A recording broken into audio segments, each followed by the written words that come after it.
आज की इस वीडियो में अनुपात समानुपात को समझेंगे और इसमें हम शुरू से समझते हैं कि अनुपात समानुपात क्या होता है। तो दो या दो से अधिक सजातीय राशियों के संबंध को अनुपात कहते हैं।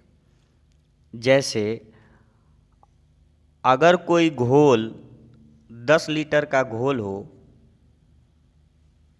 10 लीटर का कोई घोल हो, उसमें 6 लीटर चीनी और 4 लीटर पानी हो, तो इसका अनुपात 6:4 होगा। लेकिन इसे सरल रूप में लिखते हैं। ये इन दोनों में एक कॉमन फैक्टर आता है, यानी हम इसे किसी अगर संख्या से दोनों को काट सकते हैं तो उसे काट के छोटा कर लेते हैं, वो शुद्ध अनुपात होता है।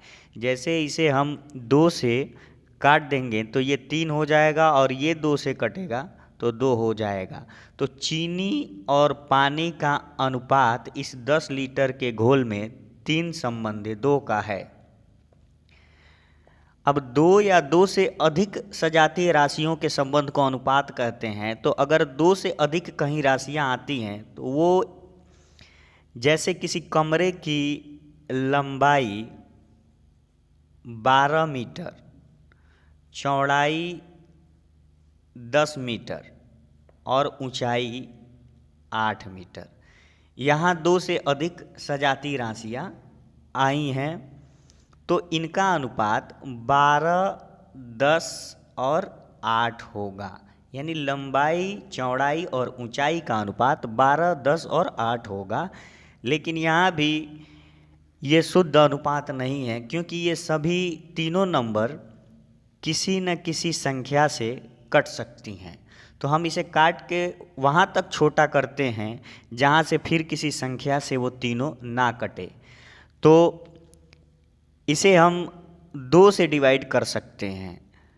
अगर ये पता नहीं है कि हम किस संख्या से इसे काटें तो इनका HCF आप निकाल सकते हैं, यानी मौसा। अब 2 से अगर इसे काटते हैं तो ये 6 होगा, और 2 से इसे काटते हैं तो 5 होगा, और 2 से ही इसे काट देंगे तो 4 होगा। यानी लंबाई, चौड़ाई और ऊंचाई का अनुपात 6, 5 और 4 का होगा। तो अनुपात यही होता है, आप समझ गए होंगे इसे। अब कभी कभी भिन्न रूप में अनुपात आता है और उसे सरल रूप में करना होता है। जैसे 1/2 संबंध है 1/3 और 1/4, ये एक अनुपात है, ये भिन्न रूप में है। अब इसे सरल रूप में बनाना है। जैसे ये ऊपर के जो अनुपात हैं वो सरल रूप में हैं, यहाँ 3:2, यहाँ 6, 5 और 4 सरल रूप में है। तो भिन्न रूप को सरल रूप में करने के लिए आपको इनके जो हर होते हैं, हरों का लसा निकाल लेते हैं, लघुत्तम समापवर्तक, यानी 2, 3 और 4 का लसा, ये 12 आएगा। 12 जो लसा आता है उससे हम सभी भिन्नों में गुणा कर देते हैं, सभी भिन्नों में गुणा कर देते हैं। जैसे 1/2 गुणे 12, 1/3 गुणे 12 और फिर 1/4 गुणे 12। अब हर से इसको काट देते हैं, ये 6 हो जाएगा, ये 4 और ये 3। 6 का 1 में गुणा होगा 6, यहाँ 4 और यहाँ 3। तो ये 1/2, 1/3 और 1/4 का जो अनुपात है उसका ये भिन्न रूप का ये सरल रूप है, 6, 4 और 3। अब अनुपात के बाद समान अनुपात आता है। तो समान अनुपात उसे कहते हैं जो जब दो अनुपात परस्पर बराबर हो तो वे समान अनुपात कहलाते हैं। जैसे अगर हम 3:5 और यहाँ 21:35 लिख दें तो ये आपस में बराबर है। बराबर कैसे है? जब आप 3/5 लिखेंगे तो वो 21/35 के बराबर होगा। तो ये 21/35 जब 7 से काट देंगे तो ये भी 7 त्रिक 21 और 7 पचे 35, ये भी 3/5 आया। तो यानी हम ये कह सकते हैं कि ये एक समान अनुपात है। यहाँ एक अनुपात यहाँ है और एक अनुपात यहाँ है और ये आपस में बराबर है। तो ऐसे अनुपात जो बराबर हों वे समान अनुपात कहलाते हैं। और प्रश्नों में इन चारों में से कोई 3 दिया रहता है और चौथा निकालना होता है। जैसे यदि हम इसे ABCD मान लें तो A/B बराबर या समानुपात BC/D, ABCD। अब ये प्रथमानुपाती होता है और B द्वितीयानुपाती होता है, C तृतीयानुपाती और D चतुर्थानुपाती होता है। तो इसका इन तीनों में से, इन चारों में से कोई 3 दिया रहे और चौथा निकालना हो तो इसके लिए फार्मूला यही है कि ये जो A और D है ये बाह्य पद कहलाते हैं और ये B और C मध्य पद कहलाते हैं। तो इनके बाह्य पदों का गुणनफल यानी A गुणे D उनके मध्य पदों के गुणनफल के बराबर होता है, यानी B गुणा C।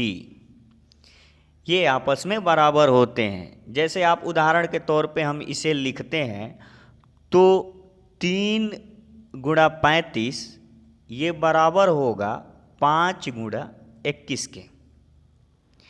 35 का 3 में गुणा करेंगे 105 होगा और 21 का भी 5 में गुणा करेंगे तो 105 होगा।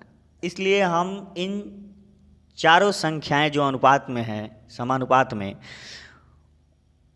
उनके बाह्य पदों का गुणनफल मध्य पदों के गुणनफल के बराबर मानते हैं। तो यदि क्वेश्चन में इनमें से 3 दिया हो कोई और एक निकालना हो तो आपको इसी फार्मूले पे इस सवाल को हल करना है। जैसे 3/5 बराबर 21, यहाँ क्वेश्चन मार्क है। अब यहाँ के नंबर को हमें ज्ञात करना है कि यहाँ क्या रहेगा, तो ये चारों समानुपात में रहेंगे। तो हमने अभी ऊपर फार्मूला लिखा कि बाह्य पदों का गुणनफल यानी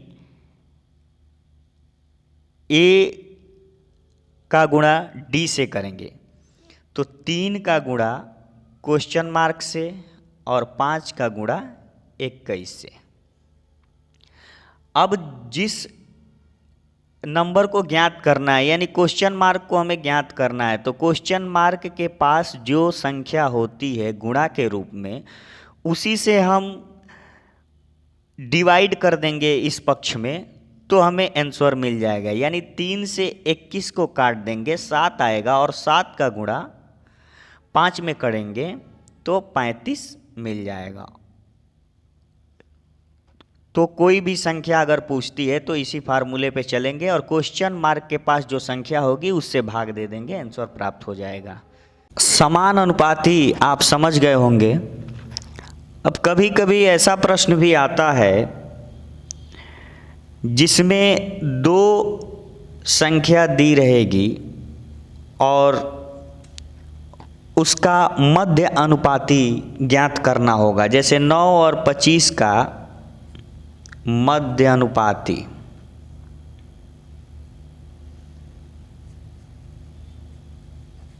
9 और 25 का मध्यानुपाती निकालना होगा। तो कभी कभी क्या होता है, इसमें कुछ बच्चे गलतियां कर देते हैं कि 9 और 25 को जोड़ के और इसका आधा कर देते हैं यानी 17, इसका मध्यानुपाती वो 17 समझ लेते हैं।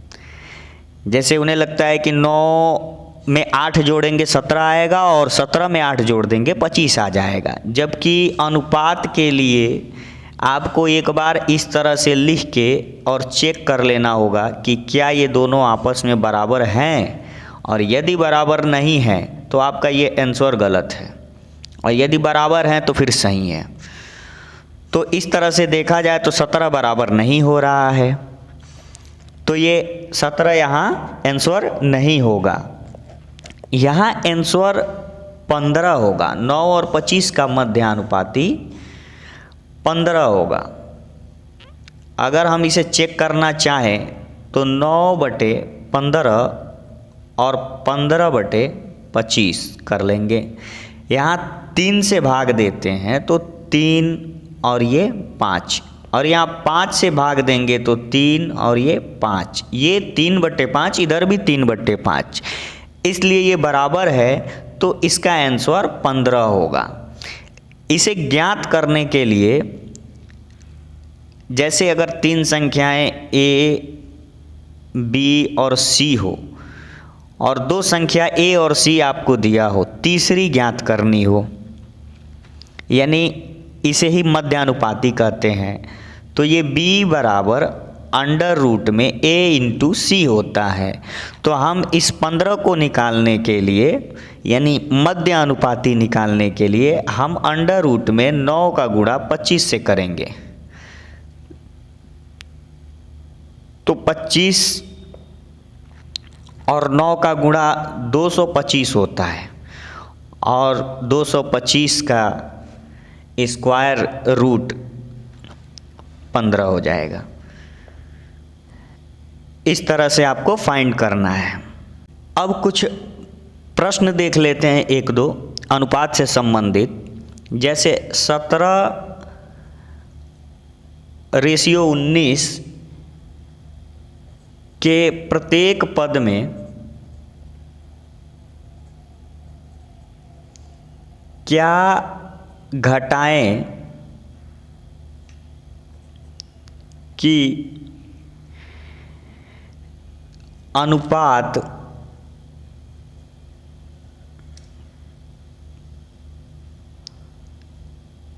5:7 हो जाए।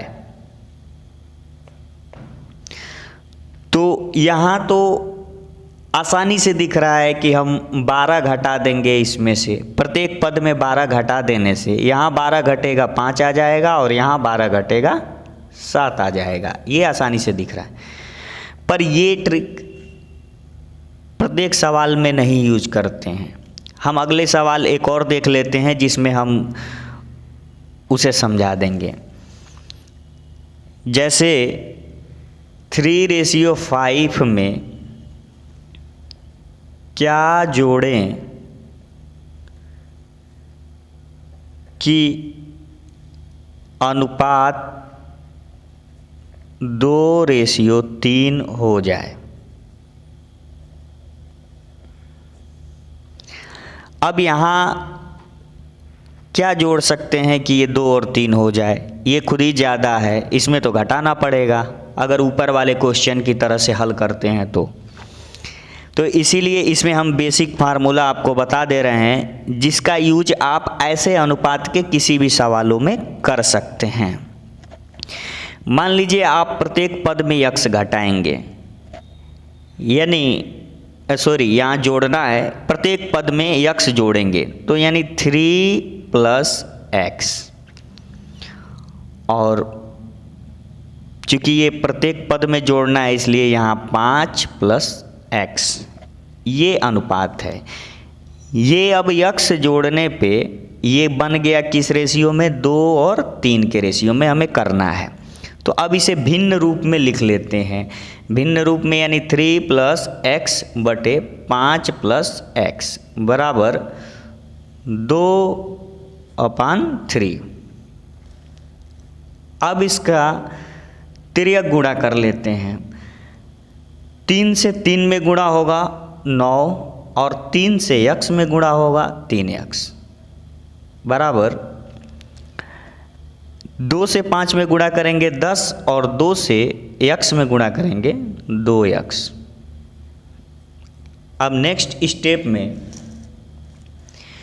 हमें इन दोनों x को एक तरफ कर लेना है, तो ये प्लस में है, इधर इसे ट्रांसफ़र करेंगे तो माइनस हो जाएगा, और इधर 10 है और 9 को इधर ट्रांसफ़र कर देते हैं तो वो माइनस हो जाएगा। यानी 3 में से 2x हम घटाएंगे तो x आएगा, और x बराबर 10 में से 9 घटाने पे 1 मिल रहा है। यानी हम प्रत्येक पद में 1 जोड़ दें तो अनुपात 2 और 3 का हो जाएगा। जैसे हम इसे देख सकते हैं कि 3 में 1 जोड़ेंगे 4 होगा, और 5 में 1 जोड़ेंगे 6 होगा, और इसे किसी एक संख्या से काट लेते हैं जो दोनों में कॉमन हो।